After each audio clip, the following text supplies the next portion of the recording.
আজ ছিল আমাবস্যা 24শে জুলাই। আর আজকে আমি সকালবেলা উঠেই গেছিলাম মার কাছে, মানে মন্দিরে। তো সেখানে যাওয়ার পর আমি তো ভাবিনি যে আমার সাথে এত ভালো ভালো জিনিস হবে।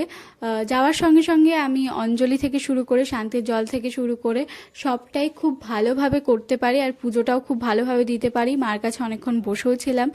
তারপরে বাকি মন্দিরগুলোকে দর্শন করলাম। প্রথমে ছিল গণেশ ঠাকুরের মন্দির, আর তারপরে মারই আরেকটা মন্দির ছিল। ওখানে কিন্তু দুটো মন্দির, আর এখানে কিন্তু কিছু কাহিনী আছে। তোমরা যদি জানতে চাও আমি পরের কোনো একটা ভিডিওতে তোমাদের সাথে শেয়ার করে দেবো। আর তার পাশেই ছিল গোপাল রাধা গোবিন্দের মন্দির, আর সবার শেষে ছিল মহাদেবের মন্দির।